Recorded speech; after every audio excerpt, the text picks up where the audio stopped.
Good morning, students.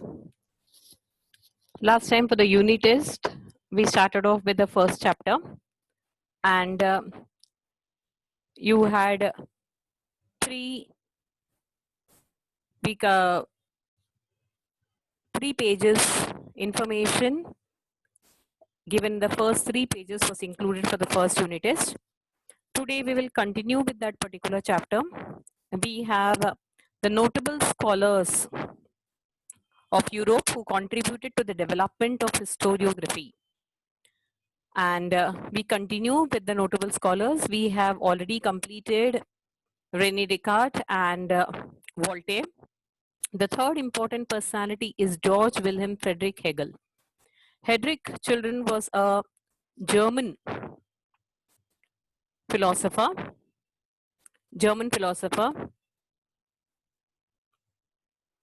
and he said that historical reality should be presented in a logical manner. Anything to be presented in a scientific way, it must be presented in a logical manner. Highlight the causes first and then sequence wise what were the effects.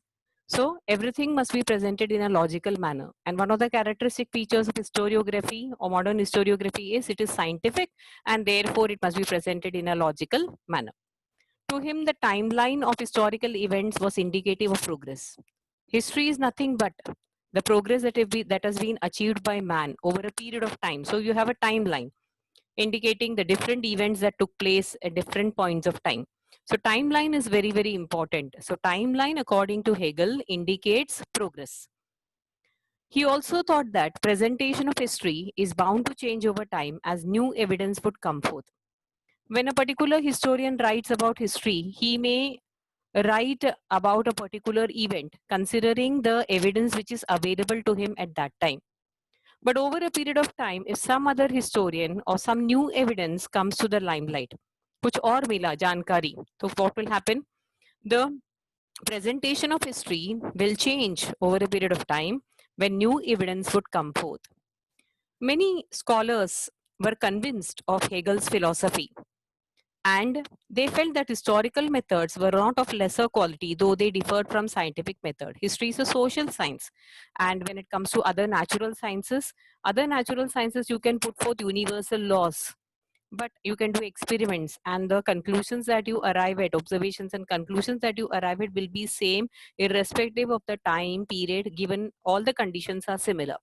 But history is not like that, because we are dealing with human beings, and so therefore, but they felt that historical methods were not of lesser quality, though they differed from other scientific methods.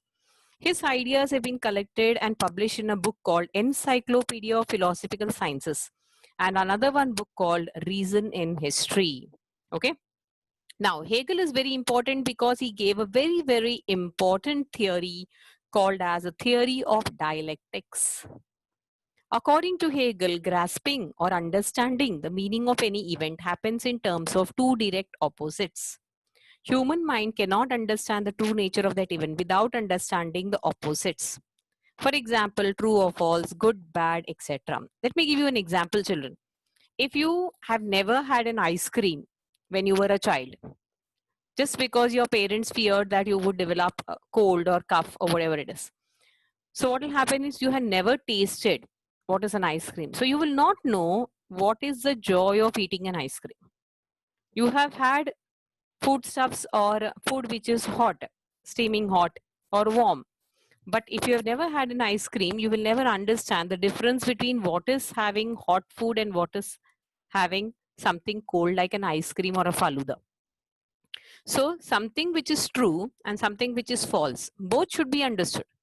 Good and bad, both should be understood. Okay. When it comes to the nature of that event, human mind cannot understand any event completely without understanding the opposites. In order to understand the true nature of of a thing, one needs to know both true and false, similarly good and bad. This method of analysis, which is based on opposites, is known as dialectics. Human beings should understand the true nature of event, and he can do so only when he knows the opposites, when he understands the opposites. Okay, so therefore, it is this particular theory, what he put forth, is known as a theory of dialectics. In this method, what is done? A theory is proposed at the beginning, which is called as thesis. You put forth an idea.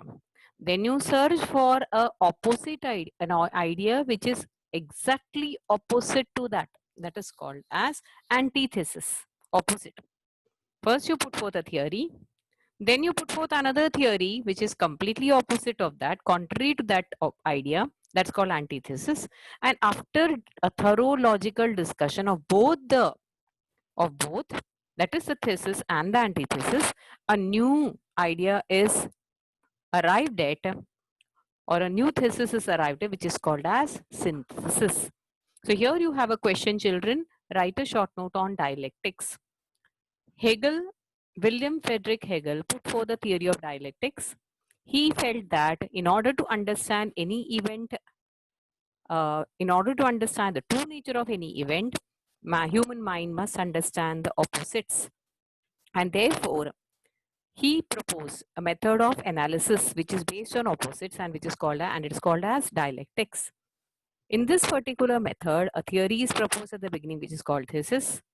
Another theory which is just the opposite of what is proposed, that is also given, that is contrary to the thesis, that is called antithesis. Then both are taken into consideration and a logical discussion follows. And after that, we arrive at a new thesis called as synthesis. Hegel's ideas have been considered very important, and his ideas have contributed a lot to history. The next one, the next philosopher is Leopold von Ranke, 1795 to 1886. The 19th century, the thoughts, historiography was influenced by the thoughts of Leopold von Ranke, who was from the Berlin University. A lot of German philosophers contributed a lot to, historians contributed to a lot to modern historiography. Now, what did Leopold von Ranke stress on? He spoke about the critical method of historical research. Never accept anything as true unless and until you go through the original documents. That is what is stated. Original documents, children, they are very, very important. Therefore, he spoke about critical method of historical research. What is the critical method? Collect all the resources which are available, examine them thoroughly, find out if these are all original sources, original documents, and then examine them with greatest care, and then come to the historical truth, then reach the historical truth.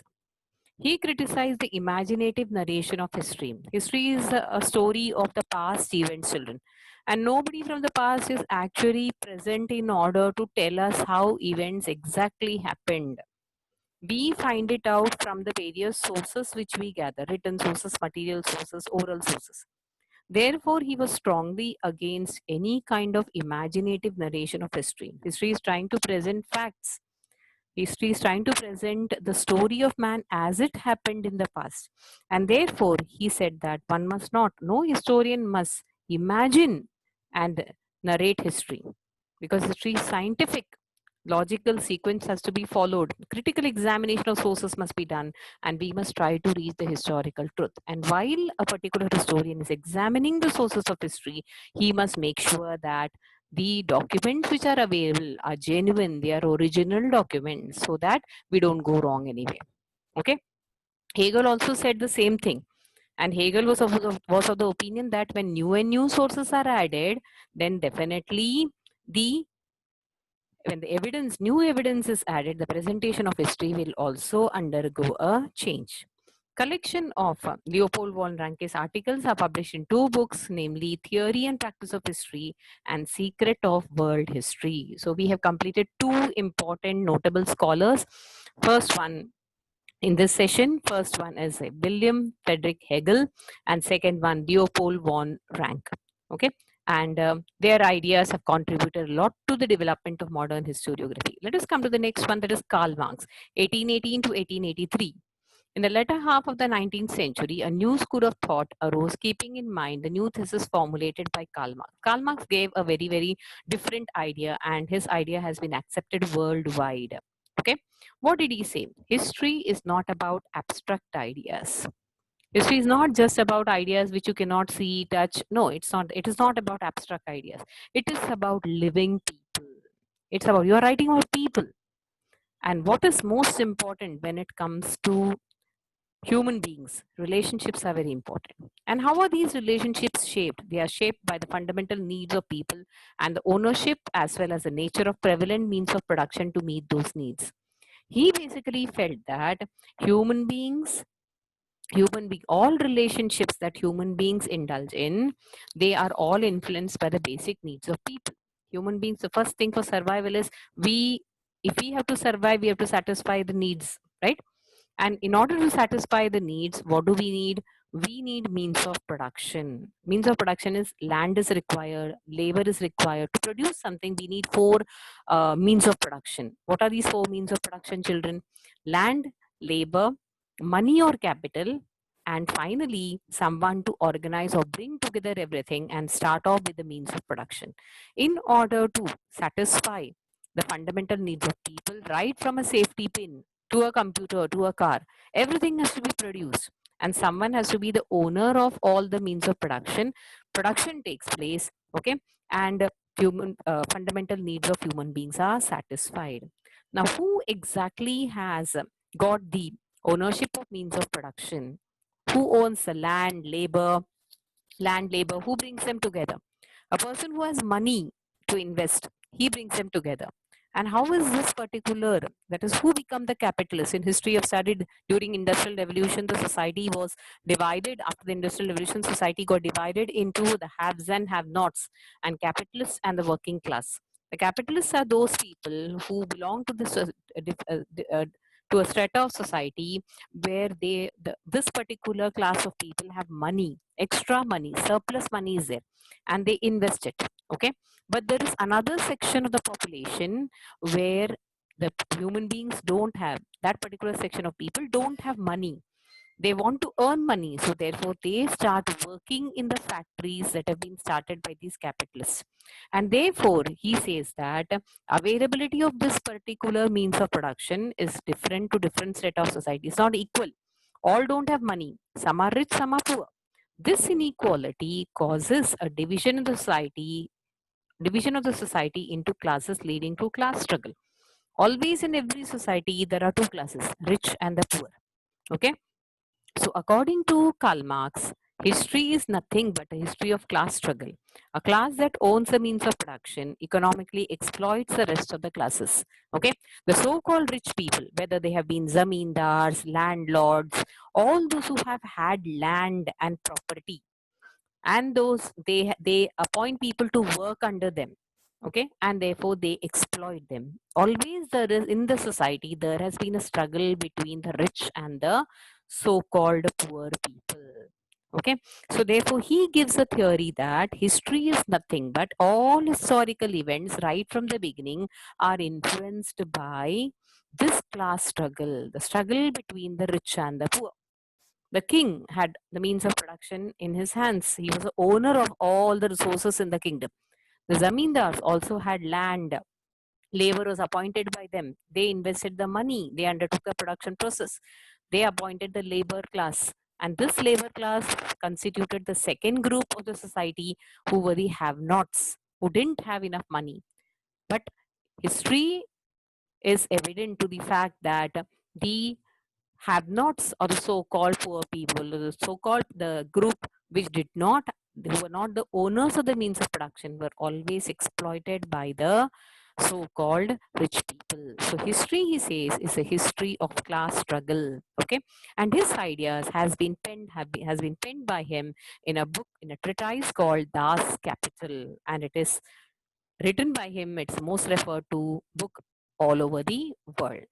The idea of what you call as socialism, okay, was given by Karl Marx. So Karl Marx is one of the very great German philosophers, and he, along with his friend Friedrich Engels, wrote Das Kapital, and that forms the basis for socialism and communism. Let's come to another idea that rose in 20th century. So slowly we are moving from the 18th century, 19th century notable scholars to the 20th century. In 20th century, a new school of historiography arose in France, which is called the Annales School. Annals School gave a new direction to historical writings. It was recognized that history is not only about political events, kings, great leaders, and accordingly, politics, diplomacy, and war, but also about climate, local people, agriculture, trade, technology, means of communication, social divisions, and their collective psychology, etc., in historical times. The Annals School was started by French historians. So, what did they say? That history is not just about political events. It is not only about kings, great leaders. It is not only about battles and wars and politics. But all these events are influenced by certain things. All historical events, somewhere or the other, they are influenced by the climate, local people, the psychology of the people, how agriculture was in that time, trade, technology, means of communication, social division in the society, and the collective psychology of the individuals at that time. Okay, every single each of these factors must be taken into consideration when while a particular historian is writing history. Therefore, Annal School gave a new direction to historical writing. Don't just write about political events. Write why the political event, what shaped the political events. Okay, how climate, attitude of local people, agriculture, trade, transport, communication, division in society, how all these contributed to that particular event in history. So when you write, you have to consider all these factors. That's why NL school is again very, very important, children, because it gave a new direction to historical writing. Let's come to the next one, feministic historiography.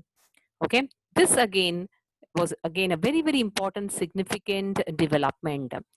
The writings of Simone de Beauvoir helped in establishing the fundamentals of feminism. Feminism is talking about something from the point of view of women.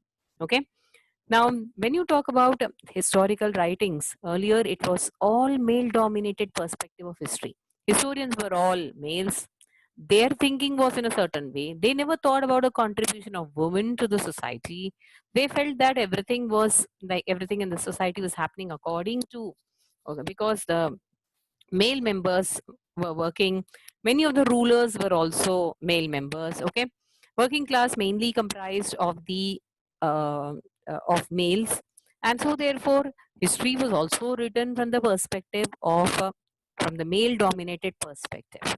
Okay, but for the first time, Simone de Beauvoir, okay, said that history must be written, okay, from the point of view of women also, and historical research should focus in depth about the various aspects of women's life, such as their employment, their role in trade union, institutions, working for their cause, their family life, etc.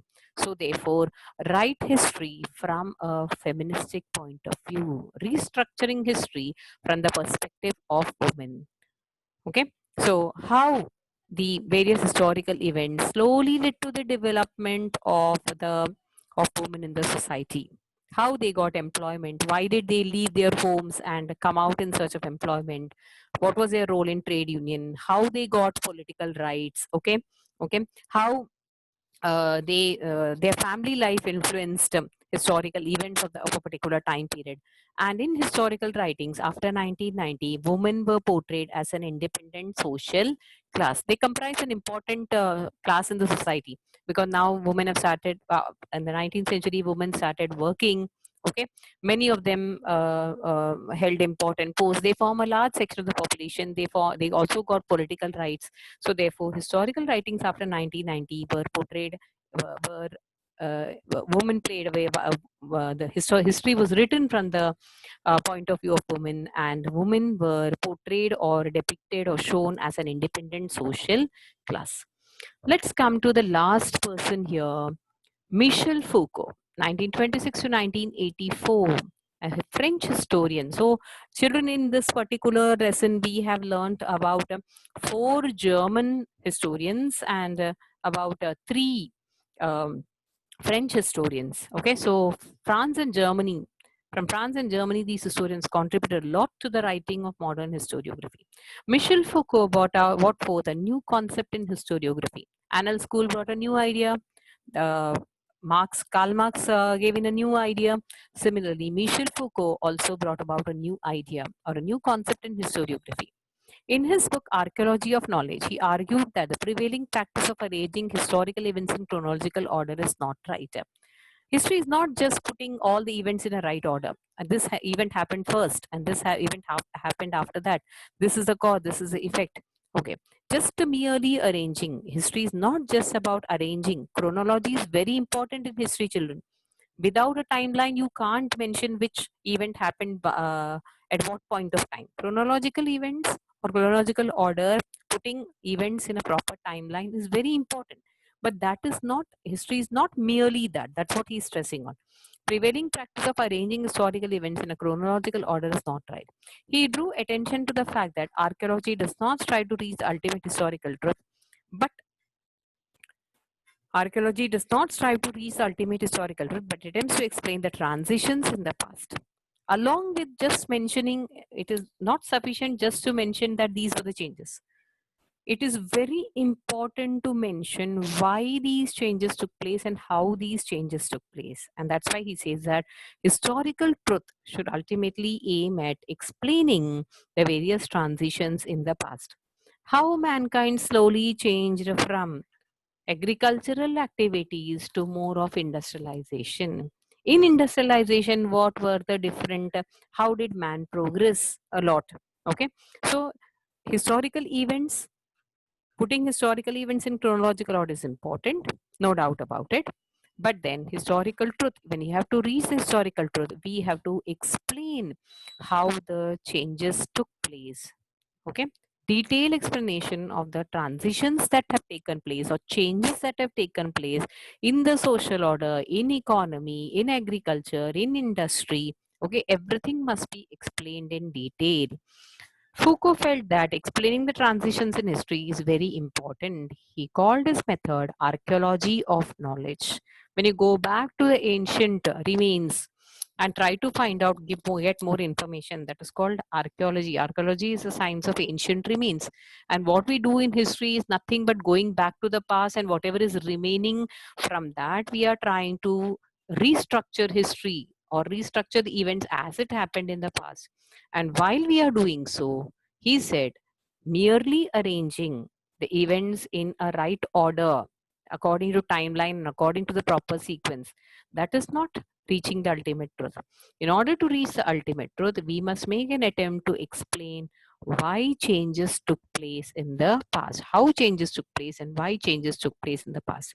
And therefore, he said that historians should consider those areas which have not been accepted, unacknowledged area, those areas which have not been accepted or which have not been considered so far by historians, such as psychological disorders, science of medicine, prison administration, etc., in historical analysis. In other words, he is all the notable historians of the 18th and 19th century, they ultimately gave importance to what Voltaire had said. Voltaire said that history is not merely just writing about events. We must take into account every single factor that has contributed to that historical event. That's why Voltaire is known as the father of modern historiography. And Michel Foucault also shares the same idea like Voltaire. He says that historians should consider the psychological disorder. For example, a particular king had some kind of psychological disorder, and maybe the events that happened may be influenced by this particular disorder that this particular king had. Okay, so therefore, the thinking, how was the thinking of that particular time period? How did the rulers think? What was the thinking of the subjects? Okay, so therefore, when you consider World War I and World War II, also psychological, the psychological setup which was there during that time also must be taken into consideration. So therefore, historians while writing history should consider or should take into account psychological disorders, science of medicine, prison administration. All these points should be considered. So therefore, the subject matter covered under history kept on continuously expanding. Various other subjects like literature, architecture, sculpture, drawing, music, drama, films, every single aspect was taken into consideration by the historian while writing about the events of history. Okay, so we started off the lesson by saying what is historiography. Historiography is nothing but writing about the past events in a chronological sequence, okay, order, by examining critically the sources which are available.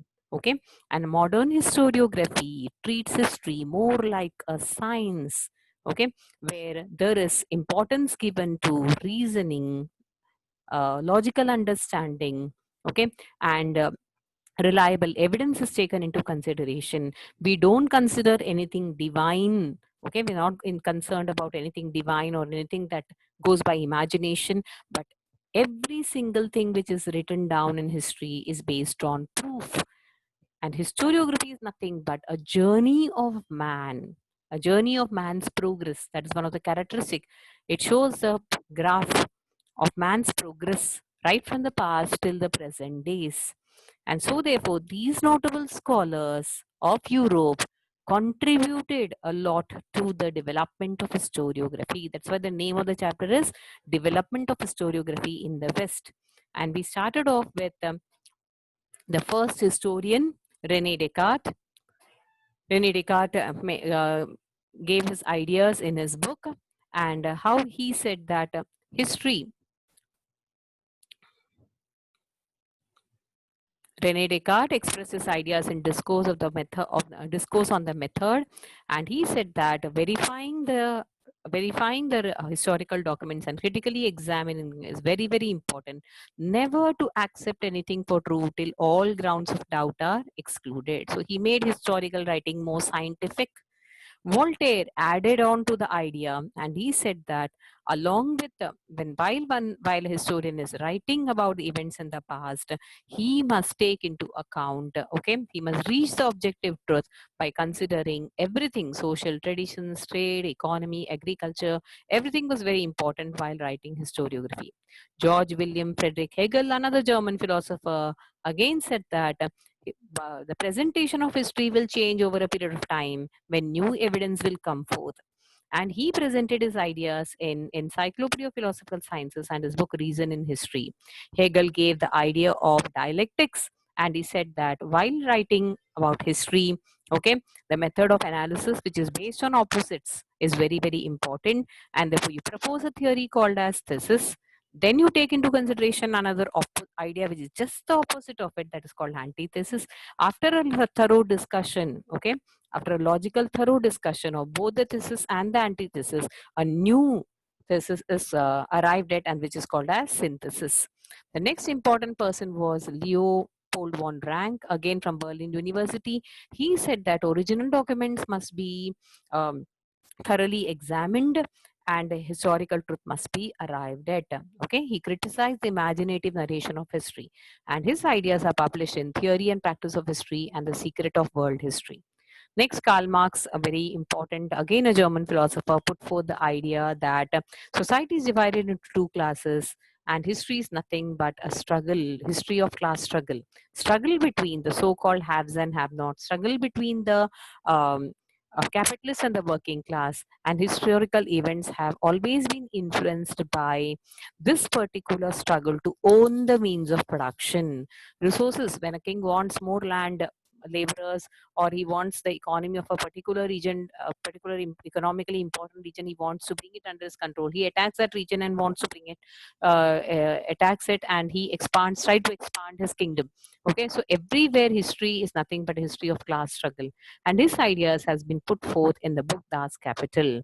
Annal School gave a new direction, and it said that history is not only about political events and arranging them in proper order, but and all about kings, great leaders, okay, politics, diplomacy, and wars, but climate, local people, agriculture, trade, technology, communication, social divisions, psychology of the people in that region. All aspects have to be taken into consideration while writing history. Feministic historiography emphasize that historical writing all this while has been male from the male dominated perspective, and therefore women's role must be emphasized, such as their employment, their role in trade union, the institutions working for their cause, family life, etc., also must be taken into consideration while writing history. And therefore, after 1990, women were portrayed as an independent social class. The last um, historian, Michel Foucault, put forth his ideas in archaeology of knowledge. He said that merely the practice of arranging historical events in chronological order is not right.